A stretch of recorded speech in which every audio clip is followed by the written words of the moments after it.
Good morning everybody. Good morning ಮಕ್ಕಳ. ಎದ್ದೇಳಿ ಅಯ್ಯೋ ಏನಿದು ಅರೆ ಎದ್ದೇಳಿ. Good morning. ತಗೊಳ್ಳಿ, ನಿಮಗೋಸ್ಕರ ಹಾಲು ತಂದಿದ್ದೀನಿ. ಎಸ್ ತಗೊಳ್ಳೋ, ಕೊಡು ಹಂಗೆ. ಹಾಂ ಏನು ಇಷ್ಟೊತ್ತಾಗೋಯ್ತು, ನನಗೆ ಬಸ್ಲೇ ಇಲ್ಲ. ಅರೆ ನೀವು ಅಷ್ಟು ಸುಖವಾಗಿ ನಿದ್ದೆ ಮಾಡ್ತಾಯಿದ್ರಿ, ನಿಮ್ಮನ್ನು ಡಿಸ್ಟರ್ಬ್ ಮಾಡೋಕ್ಕೆ ಮನಸ್ಸೇ ಆಗಲಿಲ್ಲ, ಅದಕ್ಕೆ ನಾನೇ ಮಾಡ್ಕೊಂಬಂದೆ. ತೊಗೊಳ್ಳಿ, ನಾನೇ ಕಾಫಿ ಮಾಡ್ಕೊಂಬಂದೆ. Thank you. ಬಟ್ ಇದನ್ನೇ ರೂಢಿ ಮಾಡ್ಕೊಬಾರ್ದಲ್ವಾ? ಯಾಕೆ? ಅಲ್ಲ, ನಾಳೆ ದಿನ ನಾನು ಕಾಫಿ ಮಾಡಿದಾಗ ನೀವು ಚೆನ್ನಾಗಿಲ್ಲ ಅಂತ ಹೇಳ್ಬಿಟ್ರೆ? ಓ ಹಾಗೆ.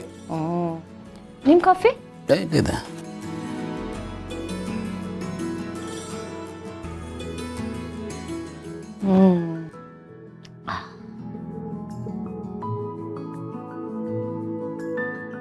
ಭೂಮಿಕಾ, ಇವತ್ತು ನಿಮಗೆ ರಜಾನ?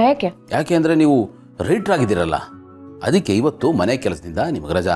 ಮಕ್ಕಳನ್ನ ರೆಡಿ ಮಾಡಿ ಸ್ಕೂಲಿಗೆ ನಾನು ಕಳಿಸ್ತೀನಿ, ನೀವು ಆರಾಮಾಗಿ ನಿಧಾನವಾಗಿ ರೆಡಿಯಾಗಿ. ನಾನು ಬರ್ತಿರೋದು ಒಂದು ಪುಸ್ತಕ, ಅದಕ್ಕೆ ಇಷ್ಟೊಂದು ಬಿಲ್ಡಪ್ ಬೇಕಾ? ಹಲೋ, ಇದು ಪುಸ್ತಕಕ್ಕಲ್ಲ, ರೈಟರ್ಗೆ, ಅದರಲ್ಲಿರೋ ಕಂಟೆಂಟ್ಗೆ. ಏನೋ ಒಂದು. ನಾನು ಕಾಫಿ ಮಾತ್ರ ಸಕ್ಕತ್ತಾಗಿದೆ. Thank you so much. Welcome. Thank you so much. ಕುಡಿತಿದ್ದೀರಾ?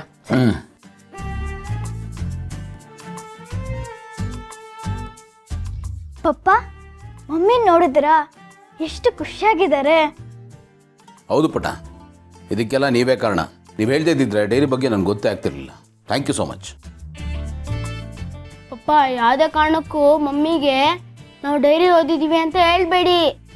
ಅಯ್ಯೋಯ್ಯೋ, ನಾನು ಹೇಳ್ಬಿಟ್ನಲ್ಲ. ಹೇಳ್ಬಿಟ್ರೆ ಅಷ್ಟೇ, ನಮ್ಮ ಕತೆ ಮುಗೀತು. ಮೊದಲು ಬೈತಾರೆ, ಆಮೇಲೆ ಅಳ್ತಾರೆ, ಆಮೇಲೆ ನಮ್ಮ ಹತ್ರನೇ ಬಂದು ಸಾರಿ ಕೇಳ್ತಾರೆ. ಏಯ್, ಹಾಗೆಲ್ಲ ಏನು ಮಾಡಲ್ಲ. ನಿಮ್ಮ ಮಮ್ಮಿ ಹತ್ರ ನಾನು ಮಾತಾಡ್ತೀನಿ. ಬೇಗ ಹಾಲು ಕುಡಿದು ಸ್ನಾನ ಮಾಡಿ ರೆಡಿಯಾಗಿ ಸ್ಕೂಲ್ಗೆ ಹೋಗ್ಬೇಕು. ಪಪ್ಪ, ಇವತ್ತು ನಾವು ಸ್ಕೂಲ್ಗೆ ಹೋಗಲ್ಲ ಪಪ್ಪ. ಯಾಕೆ? ಮಮ್ಮಿಗೆ ಡೈರಿ ವಿಷಯ ಗೊತ್ತಾಗಿದೆ. ನೀವಿರೋ ತನಕ ಏನು ಹೇಳಲ್ಲ, ಏನು ಬಯಲ್ಲ. ನೀವು ಆಫೀಸ್ಗೆ ಹೋದ್ಮೇಲೆ ನಮಗೆ ಕ್ಲಾಸ್ ತಗೋತಾರೆ. ಹೌದು ಪಪ್ಪ, ನೀವು ಆಫೀಸ್ಗೆ ಹೋಗ್ಬಿಡಿ, ರಜಾ ಆಗ್ಬಿಡಿ ಪಪ್ಪ. ಏಯ್ ತರ್ಲೆಗಳ, ನಿಮ್ಮ ಮಮ್ಮಿ ಭಾಳ ಖುಷಿಯಾಗಿದ್ದಾರೆ, ಹಾಗಾಗಿ ನಿಮ್ಗೆ ಇವತ್ತು ಹೊಡೆಯಲ್ಲ, ಬೈಯಲ್ಲ. Don't worry. ನೀವು ರೆಡಿಯಾಗಿ ಬೇಗ ಹಾಲು ಕುಡೀರಿ. ಲೇಟ್ ಆಗುತ್ತೆ. ಕಮಾನ್.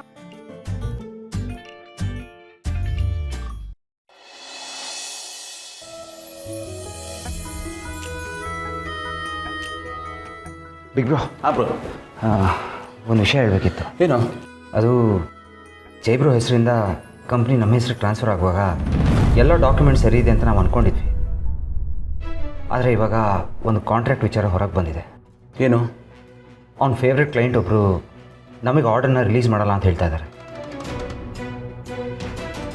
ಸರಿ, ಜಯದೇವ್ ಹತ್ರ ಮಾತಾಡಿ ಹೇಗಾದರೂ ಈ ಆರ್ಡರ್ ಕಾಂಟ್ರಾಕ್ಟ್ನ ಟ್ರಾನ್ಸ್ಫರ್ ಮಾಡಿಸು. ಬಿಗ್ ಬ್ರೋ, ನಾನು ಅವನ ಹತ್ರ ಮಾತಾಡಲ್ಲ. ಈಗ ನಾನು ಮಾತಾಡಿದ್ರೆ ಅವ್ನು ಸುಮ್ಮನೆ ಪರ್ಸ್ನಲಾಗಿ ವಿಷಯ ಎಲ್ಲಿಂದ ಎಲ್ಗೂ ಹೋಗುತ್ತೆ, ಅವ್ನು ಸೈನ್ ಮಾಡಲ್ಲ. ಇಟ್ಸ್ ಬೆಟರ್ ನೀನೇ ಮಾತಾಡಿದ್ರೆ. ನಾನು ಹೋಗೋಕ್ಕಾಗಲ್ಲ ಪಾರ್ಥ. ನಾನು ಅಲ್ಲಿಗೆ ಹೋದರೆ ಕಂಪ್ನಿ ವಿಷಯ ಬಿಟ್ಟು ಬರೀ ಪರ್ಸ್ನಲ್ ವಿಷಯಗಳೇ ಜಾಸ್ತಿ ಆಗುತ್ತೆ. ಆನಂದನ ಕಳ್ಸೋಣ ಅಂದ್ಕೊಂಡ್ರೆ ಆನಂದ್ಗೆ ಜಯದೇವ್ ಮುಖ ಕಂಡ್ರೆ ಆಗಲ್ಲ.